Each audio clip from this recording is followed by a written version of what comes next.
De nos jours, nous baignons dans les nouvelles en permanence. Mais laissez-moi vous demander, qui écrit les nouvelles? Quelles sont les voix qui contribuent à expliquer les grandes histoires de notre époque?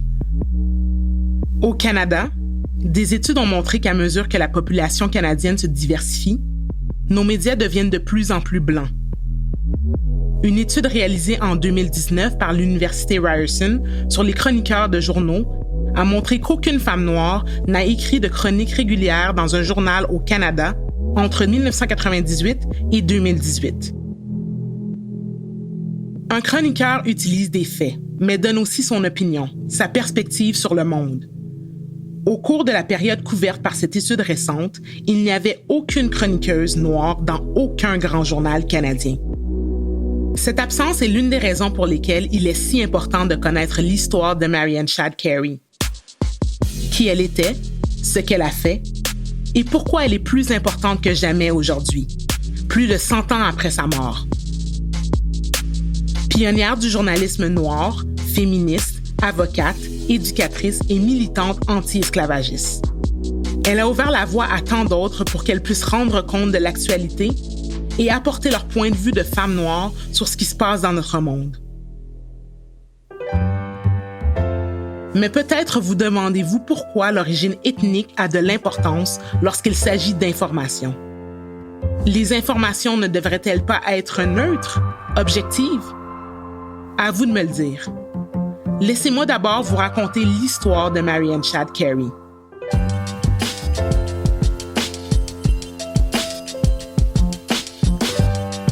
En 1853, elle est devenue la première femme noire en Amérique du Nord à publier un journal. Le Provincial Freeman publiait des articles sur les grandes nouvelles du jour. La ségrégation dans les écoles, l'esclavage et son abolition, le chemin de fer clandestin, des événements majeurs écrits par une femme noire, une pionnière qui documente notre histoire. Je m'appelle Josiane Blanc, bienvenue à Fort et Libre, une balado-diffusion d'Historica Canada. Parce que l'histoire des Noirs, c'est l'histoire du Canada. Permettez-moi de commencer en revenant en arrière, à une réunion Zoom à laquelle j'ai participé pour créer ce balado. Nous étions 8 ou 9 à discuter des histoires que nous voulions raconter. Le nom de Marianne Shad Carey est apparu. Elle était journaliste et elle inspire beaucoup d'entre nous dans l'équipe par son engagement dans l'éducation et le journalisme.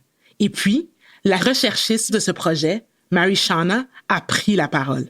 Je crois que j'étais en train d'exposer mes idées pour ce balado. Et nous sommes arrivés à Marianne Shad. Et j'ai rapidement et modestement mentionné « Oh oui, et au fait, c'est mon arrière-arrière-arrière-arrière-tante. » Oui, vous avez bien entendu. Notre recherchiste Mary Shauna est apparentée à Marianne Shad. Aucun de nous le savait. Et elle nous l'a annoncé de manière tout à fait normale. J'allais rapidement passer à autre chose. Mais tout le monde, toute la réunion a explosé. Tout le monde s'est arrêté et s'est mis à crier. Peut-être pas crier, mais... Oui, je suis presque sûre qu'on a crié. Mais quand vous avez entendu que j'étais une descendante directe, je pense que vous avez juste essayé d'assimiler l'information.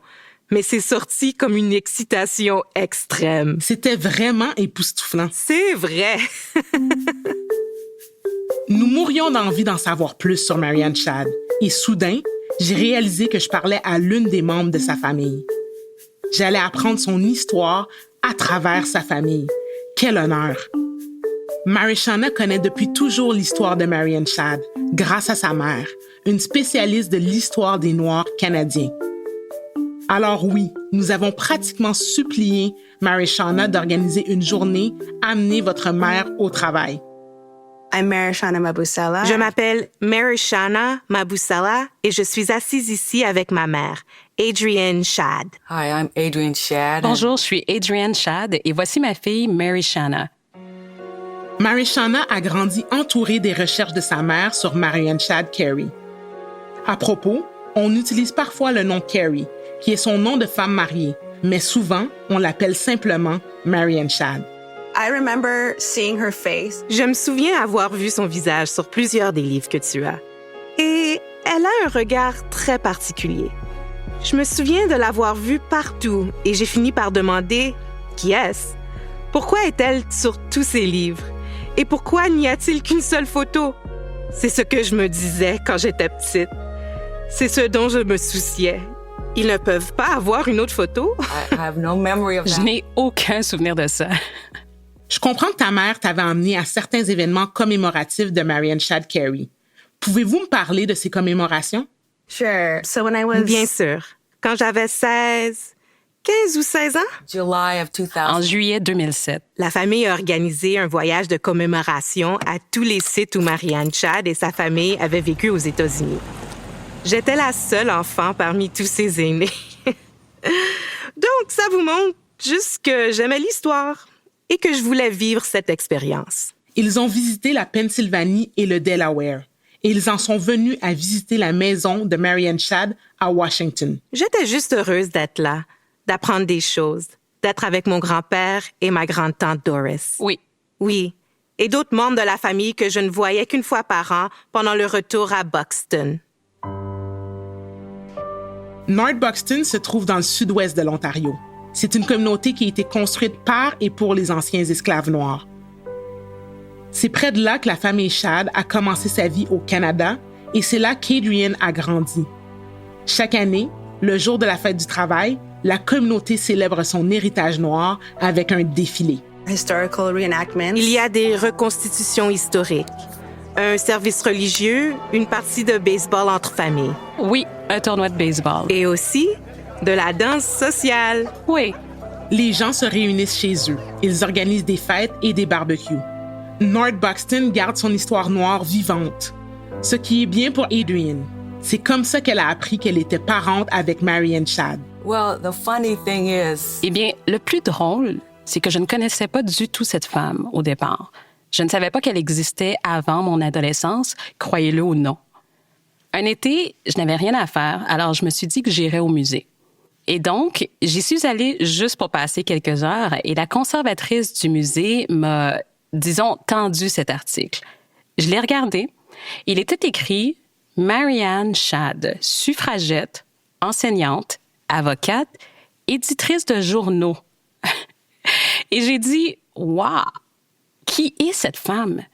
Je n'ai jamais entendu parler d'elle. » Nous avons de la chance qu'Adrienne ait redécouvert cette partie de sa propre lignée familiale. C'est comme ça que la recherche et la préservation de l'histoire des Noirs sont devenues l'œuvre de sa vie. Ce que fait aussi sa fille, Marishana, qui travaille sur le balado que vous écoutez en ce moment. Nous avons donc laissé Marishana se remettre au travail et sommes restés en ligne avec Adrienne Shad, l'experte en Marianne Shad, historienne, auteure, conservatrice et mère de Marishana. Parlez-nous de la jeunesse de Marianne Shad. she was born in 1823. Elle est née en 1823 à Wilmington, dans le Delaware. L'aîné des 13 enfants d'Abraham et de Harriet Shad. Her parents moved. Ses parents ont déménagé à Westchester, en Pennsylvanie, quand elle devait avoir 10 ans. Nous pensons que c'était pour que la famille et les enfants puissent être éduqués, parce qu'il n'y avait pas d'école permanente pour les enfants noirs à Wilmington à l'époque. Elle a reçu une éducation dans une école Quaker. Elle est devenue professeure alors qu'elle était encore adolescente. À cette époque, au début des années 1800, des centaines de milliers d'Afro-Américains étaient encore réduits en esclavage dans le Sud. Les parents de Marianne Shad, Abraham et Harriet, sont nés libres et ont dédié leur vie à militer pour l'abolition de l'esclavage. Abraham et Harriet ont fait de leur maison un arrêt sur le chemin de fer clandestin, un réseau secret de refuge pour aider les Afro-Américains à fuir l'esclavage. So obviously, De toute évidence, elle a grandi dans une maison très militante. Et une partie de cet activisme reposait sur l'éducation. Pour les Shad, l'éducation était une priorité, même lorsqu'elle n'était pas facilement accessible aux Noirs. if you had an education, Si vous aviez reçu une éducation, il était de votre responsabilité de la transmettre et de faire progresser la prochaine génération. Racontez-nous l'histoire de Marianne Shad Carey au Canada. Comment cela s'est-il passé? So as I understand it, Si j'ai bien compris, elle a participé à la Convention des gens de couleur libre en 1851 qui s'est tenue à Toronto. OK. Précisons un peu le contexte. Qu'est-ce que la Convention des gens de couleur libre? Des centaines de chefs de file de la communauté noire sont venus de partout pour cette convention qui se tenait pour la première fois à l'extérieur de l'Amérique. Toronto, dans la colonie britannique du Canada-Ouest, était un endroit où l'esclavage, selon la loi britannique, était illégal. Ce n'était pas le cas chez nos voisins du Sud. L'année précédant cette convention, en 1850, les États-Unis avaient adopté la loi des esclaves fugitifs, qui stipulait que les personnes fuyant l'esclavage pouvaient être recapturées, même dans les États où l'esclavage avait été aboli. C'était une époque dangereuse pour les Noirs, qu'ils soient libres ou non. La convention tenue à Toronto en 1851 a été une occasion pour les organisateurs noirs d'élaborer des stratégies. Marianne Shedd avait 27 ans et elle y assistait. And Henry Bibb Henry Bibb était l'un des organisateurs de cette convention. Je suppose que c'est à ce moment qu'elle a rencontré Henry et Mary Bibb. OK, précisons encore une fois le contexte. Qui étaient Henry et Mary Bibb? Il s'agissait d'un couple de Noirs mariés, abolitionnistes américains connus et respectés, qui s'étaient installés dans le sud-ouest de l'Ontario. Les Bibb ont une toute autre histoire, celle de Henry, qui est né en esclavage, qui s'en est échappé et a écrit l'un des livres les plus connus sur l'expérience de la vie en esclavage. Pour les Bibb, c'était une mission de vie de créer des écoles pour les enfants noirs et d'aider les Noirs américains à trouver leur chemin vers le Canada. C'est pourquoi Henry Bibb a organisé la Convention des gens de couleur libre en 1851, où il a rencontré Marianne Shedd. She met Henry and Mary Bibb. Elle a rencontré Henry et Mary Bibb. Ils ont compris qu'elle serait une bonne candidate pour venir fonder une école dans la région de Windsor où les besoins étaient si grands. Il y avait des gens qui arrivaient tout le temps. Beaucoup d'entre eux étaient des esclaves fugitifs, dont les enfants, et en fait, même les adultes n'avaient jamais eu accès à l'éducation parce que leur propriétaire leur interdisait de s'instruire. Donc, il y avait tous ces gens qui arrivaient tous les jours ou toutes les semaines. Et il y avait un besoin urgent d'enseignants dans cette région pour enseigner aux enfants et aux adultes. À l'époque, le gouvernement payait la moitié du salaire d'une enseignante. Ou vous pouviez suivre votre propre voie et créer votre école privée. Les deux approches n'étaient pas faciles. Les communautés noires avaient la volonté de créer des écoles, mais pas beaucoup d'argent. Les Bibbs et Marianne Shedd étaient passionnés par l'enseignement dans les communautés noires, mais ils ont commencé à avoir une grande divergence d'opinion sur la manière de le faire. À l'époque, une notion prenait racine. On sentait de plus en plus que tous les enfants devaient avoir accès à l'école, qu'ils en aient les moyens ou non. Mais l'idée d'école publique, ou de ce qu'on appelait alors école commune, était encore assez nouvelle. La loi sur les écoles communes de 1850 devait permettre aux élèves de se rassembler sans distinction de race ou de religion. Mais les choses ne se sont pas passées ainsi.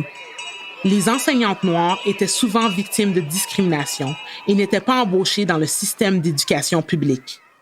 Pendant ce temps, les familles noires, tant qu'elles soient au moins 5, pouvaient se regrouper pour demander leur propre école. Cela a créé des écoles publiques divisées par la race. Ce n'était peut-être pas l'intention de la loi, mais c'est ce qui s'est passé. Et les Bibbs n'étaient pas opposés aux écoles publiques financées par le gouvernement comme moyen alternatif d'éduquer les enfants noirs. De son côté, Marianne Shedd n'était pas d'accord.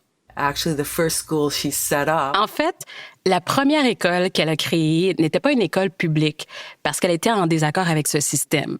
Comme elle l'a dit elle-même, elle ne croyait pas aux écoles qui tenaient compte de la couleur de la peau. En d'autres termes, Marianne Shedd ne croyait pas que les écoles devaient être ségrégées en fonction de la race, comme l'étaient de nombreuses écoles publiques. Mais si elle n'acceptait pas les fonds publics, où trouverait-elle l'argent? Elle a fini par obtenir un financement de la American Missionary Association, qui l'a aidée à subvenir à ses besoins pendant l'année suivante dans l'école qu'elle a créée. La American Missionary Association voulait abolir l'esclavage et offrir une éducation aux Afro-Américains. Elle a donc obtenu l'argent dont elle avait besoin. Dorénavant, Les Bibb et Mary Shadd sont en réel conflit sur ce qu'ils pensent être la meilleure voie éducative pour la communauté noire de Windsor.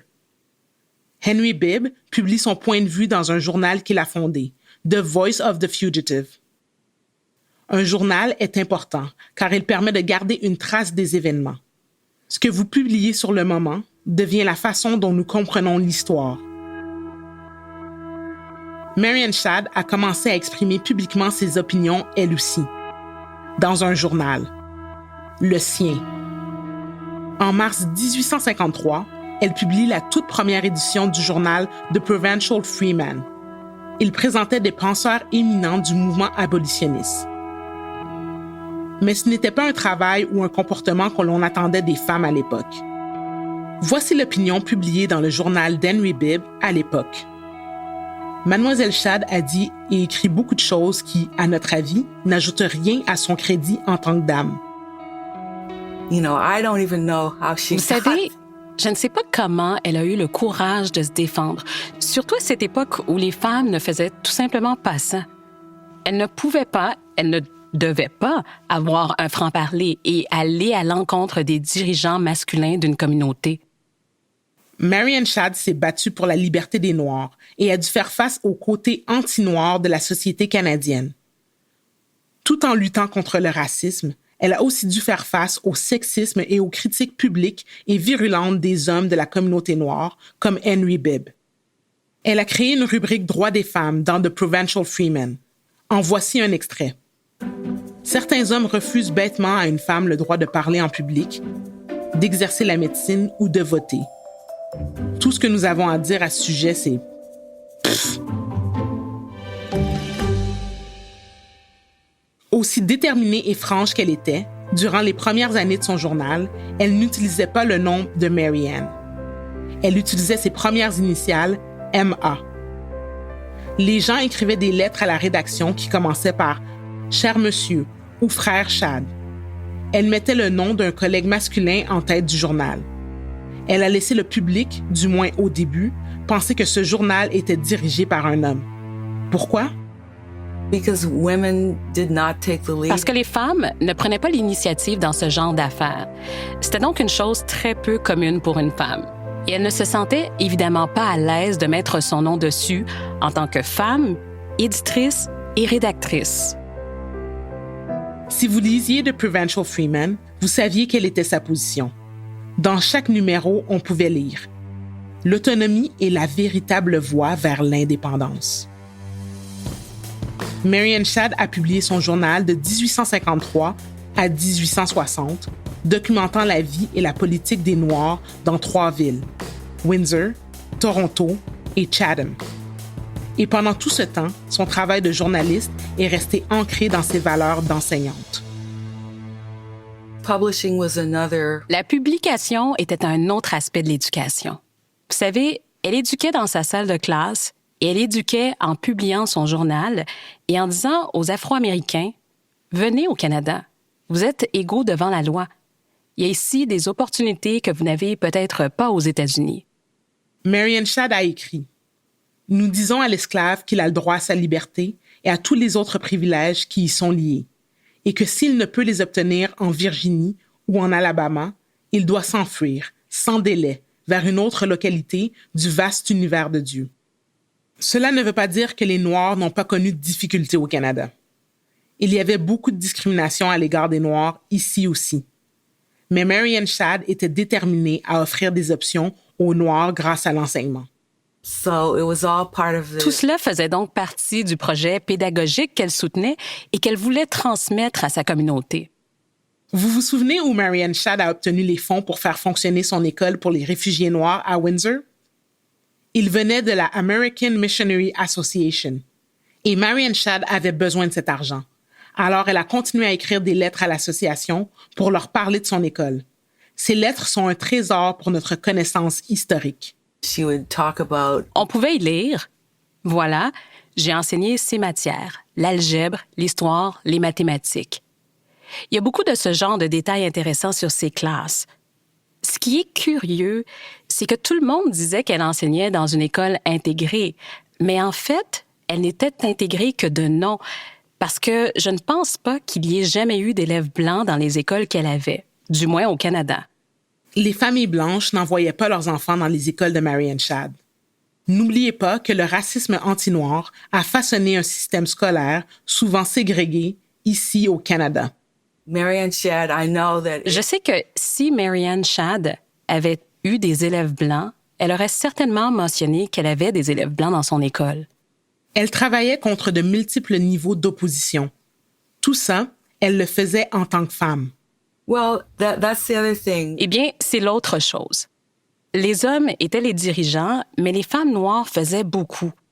Elle n'était pas la seule femme noire qui apportait vraiment une contribution dans la communauté. Quelqu'un a écrit une thèse sur les enseignants noirs dans le Canada de l'Ouest à cette époque et a montré qu'il y avait plus d'enseignantes noires que d'enseignants noirs que dans la communauté en général, où ce sont les hommes blancs qui ont commencé à être les principaux enseignants dans les écoles. Et les femmes blanches, vous savez, elles sont arrivées dans l'enseignement un peu plus tard. Mais pour les femmes noires, elles ont toujours été parmi les principales personnes à enseigner dans ces écoles noires. Donc, elles n'étaient pas la seule. OK, je veux juste m'assurer que vous avez bien compris. Nos livres d'histoire célèbrent peut-être les hommes blancs, mais dans la région de l'Ontario où vivait Mary Shadd, comme à Buxton et Windsor, les femmes noires faisaient le travail d'éducation des générations futures. You know, Black history has... Vous savez, l'histoire des Noirs a été et est encore aujourd'hui considérée comme une note en bas de page de la véritable histoire du Canada qui concerne principalement les hommes blancs, les dirigeants masculins blancs.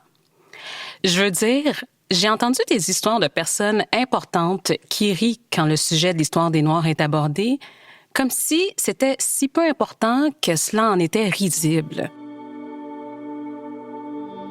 Imaginez, accomplir tant de choses et que votre histoire soit source de moquerie.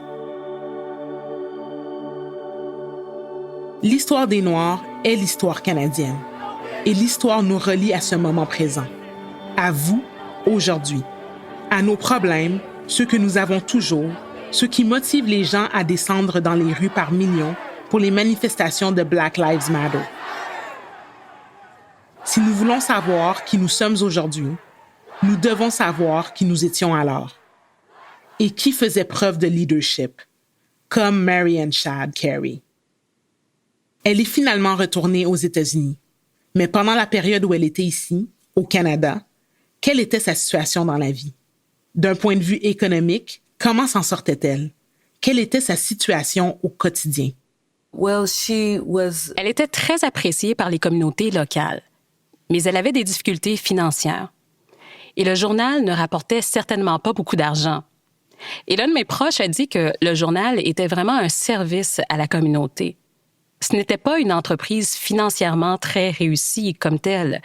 Donc, je ne sais pas trop. Elle s'est battue. Ouais, elle s'est battue. Oui, ce n'était pas facile. Ce n'était pas comme si elle avait les moyens de faire ce qu'elle voulait. J'ai l'impression qu'elle a fait ça à cause de ce cœur d'activiste qu'elle avait.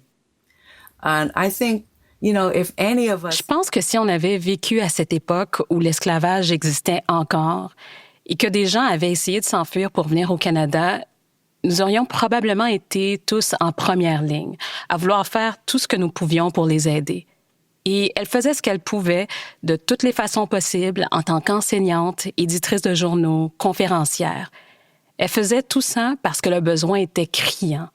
Mary Shadd continue de publier son journal, d'abord à Windsor, où elle ouvre son école pour les réfugiés noirs, puis à Toronto et enfin à Chatham. Dans les années 1860, on lui demande de recruter des soldats noirs pour l'armée de l'Union afin de combattre dans la guerre civile américaine. Elle fait donc des allers-retours entre le Canada et les États-Unis et Adrienne pense qu'elle a quitté le Canada définitivement à la fin des années 1860. I think after she Je left... pense qu'après son départ, elle a été oubliée pendant longtemps. Ce n'est que dans les années 50 ou 60 que le journal a été redécouvert. Elle n'a donc été célébrée que plus récemment. Il y a maintenant une école qui porte son nom à Toronto et une plaque dans l'immeuble du centre-ville de Toronto où elle publiait son journal. Il y a même eu un Google Doodle à son sujet en 2020. Comment résumer son héritage si nous ne parlons que de ce qu'elle nous a laissé? Well, as a historian, Eh bien, en tant qu'historienne, elle a laissé un énorme héritage dans le journal lui-même. Dans The Provincial Freeman, J'ai lu, en gros, les 3 années de numéros existants que nous avons. Et ça nous donne une énorme quantité d'informations sur ce qui se passait dans la communauté noire à cette époque. Et nous apprenons tellement de choses sur ce qui se passait, les querelles, les différences idéologiques entre les différents groupes, toutes sortes de choses, le nom des gens qui possédaient des entreprises, qui faisaient de la publicité dans le journal. C'est une ressource fantastique.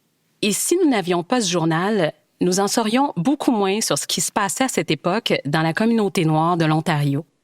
c'est aussi très révélateur parce que même aujourd'hui, nous parlons de l'importance de la représentation, de la propriété des médias, de qui peut raconter les histoires, de l'importance de tout cela. and she impacted people. Et elle a eu un impact sur les gens à son époque. Les gens étaient vraiment fiers que ce journal existe, qu'il appartienne à et qu'il soit publié par des Noirs. Et ils le considéraient comme leur journal. Même s'ils ne payaient pas leur dû, ils en étaient fiers. Ça montre vraiment, encore aujourd'hui, qu'être capable de raconter nos propres histoires et avoir les moyens de le faire est toujours aussi important. J'ai l'impression que les choses pour lesquelles elle se battait à l'époque sont encore les choses pour lesquelles... We're still fighting for. Nous nous battons encore. Ouais.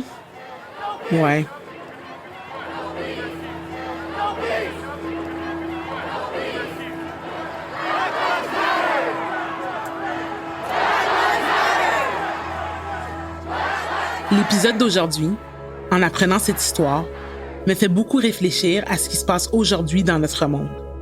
Les femmes noires qui s'organisent et font preuve de leadership sur les médias sociaux, dans les salles de classe, au gouvernement, peut-être dans votre propre famille, en travaillant à la maison. Les femmes noires qui font le travail.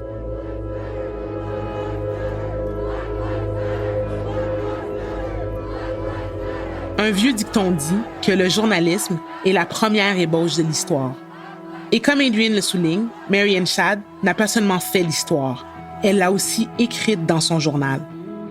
Son point de vue approfondit notre compréhension du passé.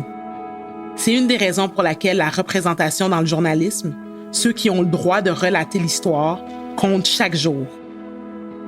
Mary-Ann Shadd était une pionnière dans les médias, mais elle n'était pas là pour elle-même. Elle l'a fait pour la cause. La liberté par l'éducation et la responsabilisation.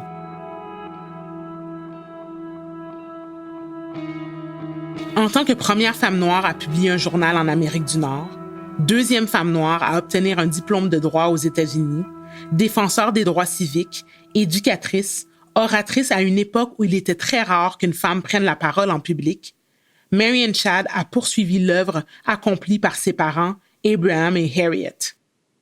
Et ses descendants le font aussi. C'est ce que fait Mary Shauna en travaillant sur ce balado. Elle nous garde connectés à la vie et au travail de Mary-Ann Shadd. I feel like this project that we're working on, J'ai l'impression que ce projet sur lequel nous travaillons est en quelque sorte un heureux hasard, ou le destin, car j'ai l'impression de suivre exactement ses traces. Et le travail de sa mère Adrienne a ouvert la voie. Tout s'est mis en place si parfaitement parce que j'avais ma mère comme cette incroyable ressource historique. Et j'ai l'impression qu'être ta fille n'est pas anodin et qu'il y a une véritable raison derrière tout ça. J'essaie encore de savoir comment ça va se manifester dans le futur, mais ça s'en vient. Il y a quelque chose qui se met en place.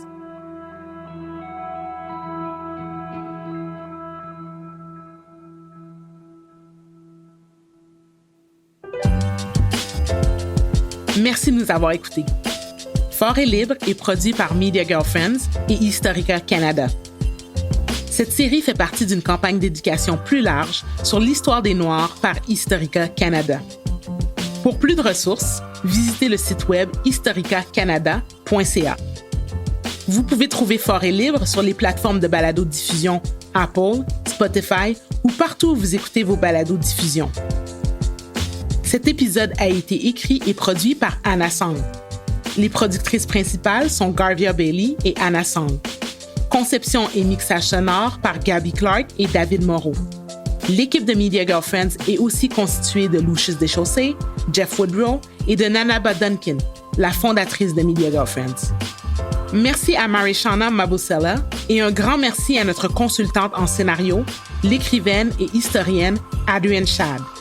Vérification des faits par Sean Young. Version française par Power of Babel. Je m'appelle Josiane Blanc. Merci de nous avoir écoutés.